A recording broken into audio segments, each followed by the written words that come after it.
বিশ্ববিখ্যাত আল্লাহর ওলি মালিক ইবনে দিনার আল ইরাকি আল বসরি রাহমাতুল্লাহি আলাইহি তিনি বলেন, আল্লামা ইমাম আবুল ফারাজ ইবনুল জৌজি আজ থেকে 900 বছর আগে একটা কিতাব লিখেছেন উয়ুনুল হাকাতের মধ্যে তিনি লিখতেছেন, আল্লাহর মহান ওলি প্রত্যেক বছর হজে আসতেন। হজে আসার পরে তিনি হজ আদায় করতেন। হজ আদায় করার পরে তিনি আল্লাহর দরবারে দোয়া করতেন, আল্লাহ হজ হলো কি হলো না দয়া করে আপনি বলে দেন। শ্রীপুরের মুসলমান, শেরবর্দির মুসলমান, শ্রীবর্দির মুসলমান, শেরপুরবাসী কথা শুনে যাবেন। আরাফাতের ময়দানে হাজী যখন উপস্থিত হয় আর চোখের পানি ছেড়ে দেয়, সাথে সাথে আমার আল্লাহ হাজীর গুনাহ মাফ করে দেয়। আরাফাতের মাঠে হাজীর গুনাহগুলি আল্লাহ মাফ করে দেয়। যদি কোনোদিন হজে যান তো দেখবেন আরাফাতের মাঠে হাজী কিভাবে কান্না করে। আরাফাতের মাঠে হাজী কাঁদতে কাঁদতে পেরেশান হয়ে যান, জীবনে অনেক ভুল করছি। এই বছর আমি হজে ছিলাম, প্রচন্ড গরমে কোন কোন রিপোর্টে আসছে 17,000 হাজী বছর মারা গেছে শুধু গরমে, হিট স্ট্রোকে, প্রচন্ড গরম। হেরামে আমি এর আগেও গিয়েছিলাম, কিন্তু সূরা ইখলাস দিয়ে তারা জুমার নামাজ শেষ করেছে। এত প্রচন্ড গরম, 5 মিনিটও থাকা যায় না গরমে, এত হিট, প্রচন্ড তাপ। আমি সেই দিন চিন্তা করলাম, হায়রে এই প্রচন্ড তাপে সাহাবীরা কালেমার দাওয়াত কেমনে পৌঁছায় দিল এই জমিনে। আমার নবীকে না খাওয়াইয়া, আমার রসুলকে খাবার না দিয়ে পানি বন্ধ করে দি 2টা বছর পর্যন্ত শিয়াবে আবি তালিবে বন্দী করে রাখা হয়েছিল। গাছের পাতা, শাল বাকলগুলি খেয়ে নবীজি জীবন ধারণ করেছিলেন, কত কষ্ট করেছিলেন। আম্মা জান আয়েশা সিদ্দিকা রাদিয়াল্লাহু আনহা, আম্মা জান খাদিজাতুল কুবরা, ফাতিমাতুজ জাহরার মতো মহিয়সী নারীরা নবীজির সঙ্গে থেকে ক্ষুধা আর অভাব বরণ করে নিয়েও তারা পালায়া যায় নাই। তারাই ছিল অরিজিনাল নবীর সঙ্গী, তারাই ছিল রাসূলুল্লাহর বিপদের সাথী। কথা বলেন ঠিক কিনা?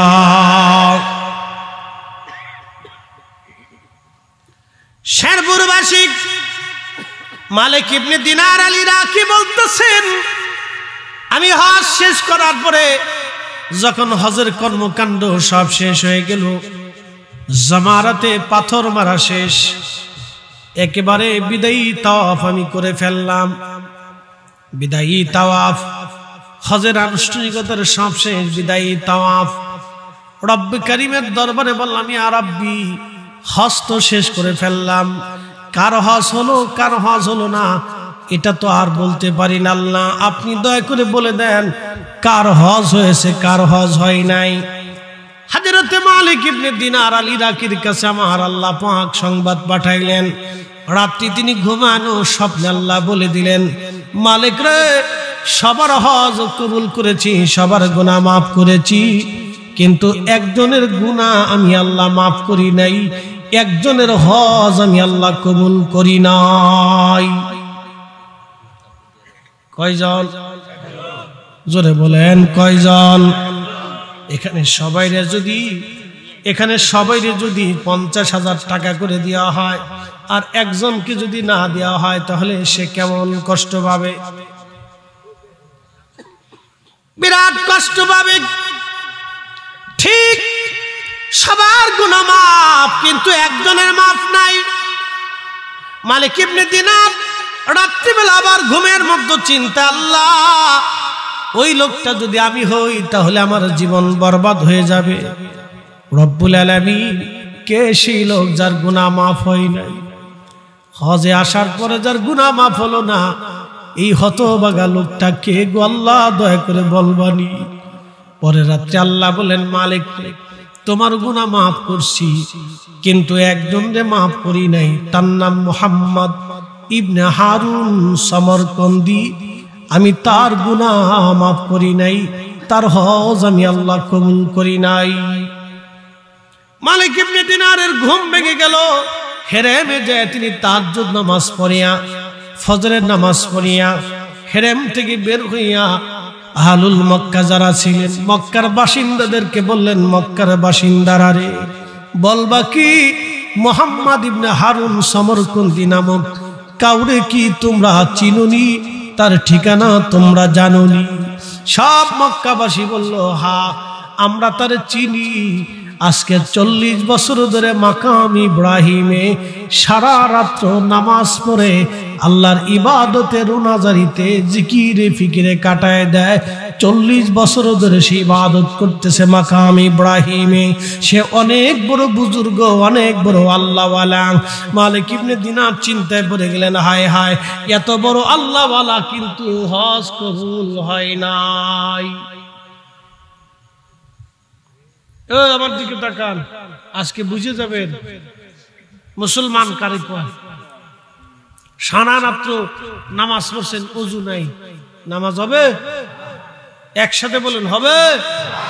যদি আজকে ওয়াজ শুনে চিন্তা করলেন ফরিদি হুজুরের ওয়াজ শুনলাম, তো আজকে আর বাদ যাব না, মসজিদে কাটাবো। তো সুন্দর করে একবারে মসজিদে ঢুকছেন, যায় নামাজে টানছেন, ফরিদি সাহেবের মতো মাথায় পাগড়ি বাঁধছেন, জুব্বা একটা গায়ে দিছেন, আতর টাতর লাগাইয়া সারা রাত মসজিদে নামাজ পড়লেন, কিন্তু ওযু নাই। হবে? ওযু ছাড়া যেমন নামাজ হয় না, সুদ ঘুষ খাইয়া অন্যের জমির টাকা মাইরে দিয়া নামাজে দাঁড়াইলেও নামাজ হয় না। এই কথা কর না কেন? কথা ক্লিয়ার না ভেজাল আছে? একবার ক্লিয়ার, ভেজাল আছে?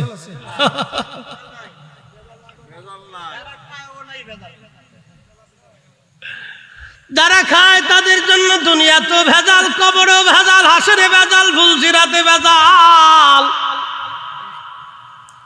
যারা খায় না তারা হাসতে হাসতে আল্লাহর জান্নাত। একসাথে জোরে বলেন সুবহানাল্লাহ।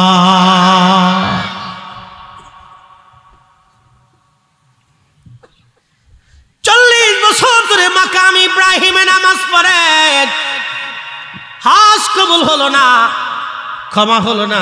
কিরে উড়সকে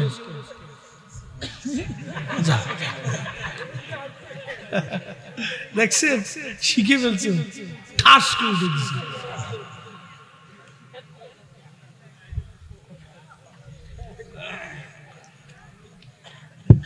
না, সামনের কাতারে বসে রয়েছে বিরাট মুসল্লি। আগামী দিন ওরা থাকবে, আমরা কবরে চলে যাব। ওদেরকে দরকার সামনে, বাচ্চাদেরকে সামনে বসাইতে হবে, কাছে বসাইতে হবে। শোনেন, আমি একদিন সামনে বসে বসে ওয়াজ শুনতাম। জীবনের লক্ষ্য উদ্দেশ্য যদি ঠিক না করেন তাহলে কিছু করতে পারবেন না। লক্ষ্য ঠিক রাখতে হবে, এটাকে বলে এম। সেনাবাহিনীর ট্রেনিং করা, যখন গুলি ছড়ে বলে এম ঠিক করো, এবার টার্গেট এমন ভাবে করবা যে ট্রিগার টেনে দেবার পর ধুম, বাস জায়গা মতো বসান দিয়ে চলে যাবে। বুলেট একবারে সোজাসুজি চলবে, ডান বাম হবে না। এম ঠিক রাখতে হবে, নিজের জীবনের এম ঠিক রাখতে হবে। আমি কি করব, কি হতে চাই, কি কথা কর না কেন?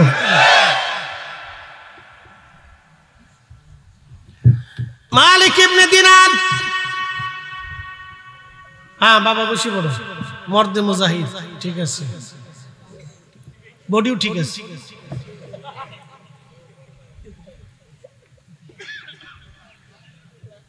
নাম কি রে বাবা তোর? হ্যাঁ, নূর মোহাম্মদ। বিরাট বীর শ্রেষ্ঠ, তুই বীর শ্রেষ্ঠ নূর মোহাম্মদ। যা একসাথে করলাম মারহাবা। খুব মনোযোগ দিয়ে 40 কত বছর, কত বছর কোন জায়গায় নামাজ পড়ে? মাকামে ইব্রাহিমে, যেখানে নামাজ পড়লেই কবুল হয়, যেখানে দোয়া করলেই মাফ হয়ে যায়, যেখানে কানলে আল্লাহ ক্ষমা করে দেয়, সেইখানে 40 বছর ধরে কাঁদতেছে কিন্তু কবুল হয় না। লোকেরা বলল, হুজুর রাতে পাবেন মাকামে ইব্রাহিমে, দিনের বেলা পাবেন মক্কার বিরান ভূমি। একটা গাছ আছে, এই গাছের নিচে সারা রাত মুহাম্মদ ইবনে হারুন নামাজ পড়েন, সারাদিন ওইখানে ইবাদত করে কাটায়। আপনি দিনে ওইখানে পাবেন, রাতে মাকাম ইব্রাহিমে পাবেন। আল্লাহর ওলি মালিক ইবনে দিনার হেঁটে হেঁটে গ্রাম ভূমিতে যায়, দেখলেন গাছের নিচে একজন বান্দা, একটা হাত নাই, দাঁড়ায় দাঁড়ায় খুব ধীর স্থির ভাবে নামাজ পড়তেছে। আমরা তো নামাজ পড়ি ঠুকুরু ঠুকুরু ঠুকুরু ঠুকুরু নামাজ, নামাজে গেলে মনে হয় বিরাট বড় জ্বালা বাজছে, আমরা কামলা দেওয়ার জন্য মনে হয় নামাজ আইছি, কত তাড়াতাড়ি নামাজ পড়তে পারি, ঠুকুরু ঠুকুরু ঠুকুরু ঠুকুরু নামাজ। এই ঠুকুরু ঠুকুরু নামাজের 4 পয়সা মূল্য না। নামাজ পড়তে হবে ধীর স্থির ভাবে। আল্লাহকে সন্তুষ্ট করার জন্য আপনি এমন ভাবে দাঁড়াবেন যে আপনি আসামি, আপনি পাপী, আপনি আসামি, আপনি আল্লাহর আসামি, আপনি গোলাম, আপনি মনিবের সামনে দাঁড়িয়েছেন, আপনি প্রজা, আপনি মহারাজার সামনে দাঁড়িয়েছেন, যিনি রাজার রাজা, যিনি সম্রাটের সম্রাট, যিনি তামাম মুলকের বাদশা, তিনি সেই বাদশার সামনে আপনি দাঁড়িয়েছেন। বিনয়ের সাথে আপনাকে দাঁড়াইতে হবে। কিসের সাথে? বিনয়ের সাথে আপনাকে দাঁড়াইতে হবে। আর আমরা নামাজ পড়ি ঠুকুর ঠুকুর ঠুকুর ঠুকুর, কি কত তাড়াতাড়ি করতে পারে বাপরে বাপ। আর জুমার নামাজ শেষ হইলে তো মসজিদে মুসল্লি থাকে না, তো সালাম ফিরে মসজিদে ধুম ধুম ধুম ধুম ধুম ধুম আওয়াজ, কি রে মুসল্লি চলে দিচ্ছে, ধুম ধুম ধুম ধুম ধুম ধুম। কে কার আগে মসজিদ থেকে বেরোতে পারে? আমার দেশের নামাজ বিভিন্ন কোয়ালিটির নামাজ। এক নামাজ সামাজিক নামাজ, আর এক নামাজ বিয়ে নামাজ, আর এক নামাজ ঠেলার নামাজ, আর এক নামাজ বিপদের নামাজ, আর এক নামাজ নির্বাচনের নামাজ। নির্বাচন আসলে দেখবেন নামাজের হিরিক পড়ে গেছে।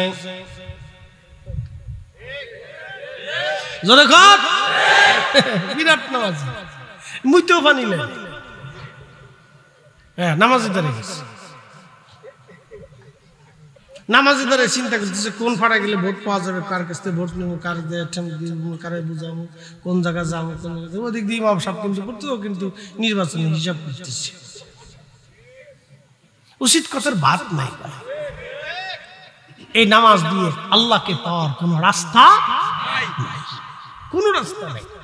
বহুদিন পরে বিয়ে বাড়ি গেছে, বিয়ে আসেন নামাজে যাই, বিয়ে চিন্তা করে যদি না যাই তো কি করবে, ঠেলাই পড়ে বিয়ের পিছিয়ে পিছিয়ে কোন রকম গেছে। এটা নাম দিয়েছে বিয়ে নামাজ। কি কথা কন না, এটার নাম কি? বিয়ে নামাজ। ঠেলাই পড়িয়ে বিয়ের ঠেলাই পড়ে নামাজে গেছে, শয়তান হাসায় কে উহুরে চাচা।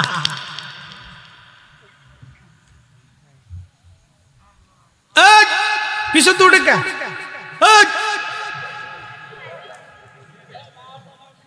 হেরু খালি আঙ্গুল উঁচা করে সব চালাক হয়ে গেছে। একসাথে ধরে বলেন তো আল্লাহু আকবার। বেশি রাত্র করব না, আমি আপনাদেরকে নিয়ে দীর্ঘ সময় দেব না, একটু ঘটনাটা শেষ করে আপনাদেরকে নিয়ে দোয়া করতে চাই। মালিক ইবনে দিনার আল ইরাকি বসরি তিনি যায় দেখেন গাছের নিচে আল্লাহর বান্দা নামাজ পড়ে, সালাম দিলেন, আসসালামু আলাইকুম রাহমাতুল্লাহ, সালাম দিয়ে তিনি বসে গেলেন। মালিক মুহাম্মদ ইবনে হারুন সমরকন্দি নামাজ শেষ করার পরে তিনি সালাম ফিরাইয়া তিনি উত্তর দিলেন, ওয়া আলাইকুম আসসালাম রাহমাতুল্লাহি ওয়া বারাকাতুহু। আল্লাহর বান্দা পরিচয় কি জন্য আপনি মিসকিনের কাছে আসছেন? বলে আপনার নাম কি? মুহাম্মদ ইবনে হারুন সমরকন্দি। বলে হ্যাঁ। বলে আপনার পরিচয় কি? বলে আমার নাম মালিক ইবনে দিনার আল ইরাকি আল বসরি। বলতেছে হুজুর আমি আপনাকে চিনছি, আপনি ইরাকের অনেক বড় জাহিদ, অনেক বড় আবিদ, আপনি এই জমানার মস্ত বড় আল্লাহর ওলি, আপনাকে আর পরিচয় দিতে হবে না, আমি চিনছি। তবে হুজুর কি জন্য আপনি অধমের কাছে আসছেন? বলে আল্লাহর বান্দা আজকে 2 রাত ভরে আল্লাহর দরবারে কথা হচ্ছে আমার। আল্লাহ আমারে জানাইছে এই বছর সমস্ত হাজিদের গুনাহ মাফ হয়েছে, সবার হজ কবুল হয়েছে, কিন্তু তোমার গুনাহ মাফ হয় নাই, তোমার হজ কবুল হয় নাই। মুহাম্মদ ইবনে হারুন সমরকন্দি চোখের পানি ছেড়ে দিয়ে কেঁদে বলল, হুজুর সর্বনাশের কথা শুধু এইবার না, এবার দিয়ে 40 বছর ধরে আমি শুনতেছি। প্রত্যেক বছর হাঁস শেষ হয়, একজন করে আল্লাহর ওলি আসে, আবদাল এসে আমারে সংবাদ দিয়ে যায়, সবাই আল্লাহ মাফ করছে কিন্তু আমারে মাফ করে নাই। সবার হজ কবুল হইছে রে, আমার হজ কবুল হয় নাই। সবার ক্ষমা হয় কিন্তু আমার ক্ষমা হয় না। সবার মাফ হয় কিন্তু আমার মাফ হয় না। হুজুর 40তম বছরে আজ আপনি বলে গেলেন, 40 বছর ধরে 40 জন আল্লাহর ওলি আমাকে বলে গেছে সবার মাফ হয় কিন্তু আমার মাফ হয় না।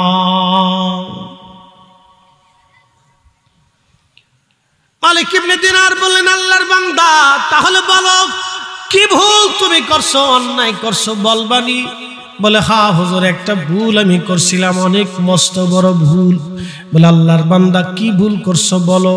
বলে হুজুর, আমি সমরকন্দের অনেক বড় ব্যবসায়িক ছিলাম। বলে দিয়ে যাই আমাদের বাংলাদেশ, তারপরে অনেক মস্ত বড় একটা দেশ আছে ভারত, ভারতের পরে আরো একটা মস্ত বড় দেশ আছে পাকিস্তান, পাকিস্তানের পরে আরো মস্ত বড় একটা দেশ আছে আফগানিস্তান, তারপরে একটা দেশের নাম উজবেকিস্তান। এই উজবেকিস্তানের বুখারা একটা শহর আছে, এই বুখারা থেকে 3 মাইল দূরে আর একটা শহর আছে, এই শহরের নাম হলো বাজান সমরকন্দ। যেমন জামালপুর থেকে শেরপুর 10-15 কিলোমিটার হবে নাকি বলেন? কত কিলোমিটার? হ্যাঁ, 8 কিলোমিটার। আচ্ছা ধরেন 30 কিলো ধরেন, 16 না? হয়তো আমার এটা হিসাব আছে, আমি তো গাড়ি চালাই না, একটা মোটামুটি হিসাব আছে, 16-20 এরকমই ধরে না, তো বেশি দূরত্ব না। কিন্তু মোটরসাইকেল টান দিলে তো আধা ঘন্টার দরকার। হ্যাঁ, এরকম। তো 3 কিলোমিটার দূরত্ব, একটা এলাকা বুখার আর একটা সমরকন্দ। তো সমরকন্দে বাড়ি ছিল মুহাম্মদ ইবনে হারুন, সমরকন্দ উজবেকিস্তান। তিনি বলতেছেন আমি শহরের অনেক বড় ব্যবসায়ী ছিলাম, তৎকালীন সময়ে আমার 7,000 স্বর্ণ মুদ্রা ছিল, বর্তমান সময়ে হাজার হাজার কোটি টাকা। মুহাম্মদ ইবনে হারুন সমরকন্দি রাহমাতুল্লাহ আলাইহি তিনি বলতেছেন 8,000 স্বর্ণ মুদ্রা, অনেক বড় ধনী, 12 জন দাসীবাদী নিয়ে আমার বিরাট বড় জমিদারি ছিল।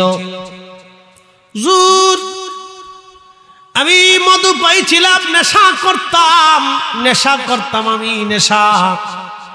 শাবানের শেষ রাত, রমজান আসবে, শাবানের শেষ রজনী, আমি এই শেষ রাত্রি বেলা আমি মধু পান করে বাড়ি আসলাম। বাড়ি আসার পরে আমার মা উনুনে চুলার পাশে বসে বসে রুটি বানাইতেছিলেন। বড় বড় চুলা, বড় বড় রুটি তারা বানায়, বড় বড় চুলা তাদের রুটি বানাচ্ছিলেন। কারণ আমাদের সংসার ছিল অনেক বড়, 12 জন দাসী বাদী দিয়ে আরো লোক লস্কর দিয়ে, কামলা সামলা কাজের লোক দিয়ে বিরাট। মা রুটি বানাচ্ছে, মদ পান করে আমি নেশাগ্রস্ত অবস্থায় আমি মারে হাত দিয়ে থাপ্পড় মারতে লাগলাম, ঘুষি মারতে লাগলাম। আমার দেশে কত যুবক মাকে মারে, বাবাকে পিটায়, বাংলাদেশে আছে না নাই? হাজার হাজার সন্তান মাকে মারে, বাবাকে পিটায়, হাজার হাজার সন্তান মায়ের গায়ে আঘাত করে। আপনাদেরকে বলে দিলাম, যদি আপনাদের সমাজে এরকম ছেলে থাকে যারা মাকে মারে, বাবাকে আঘাত করে, ওরে সমাজ থেকে জুতা দিয়ে বাইরে গ্রাম থেকে বের করে দেবেন। এই কথা বলেন না কেন? জোরে বলে। এগুলো নীরব জুলুম, আমার দেশে এগুলি নীরব জুলুম চলতেছে।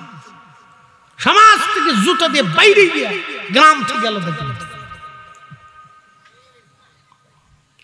প্রিয় উপস্থিতি, ও সমাজের সার পোকা, কীট পোকা, ওই পোকা ও সমাজ ধ্বংস করবে, গ্রাম ধ্বংস করবে, এটা বেয়াদব।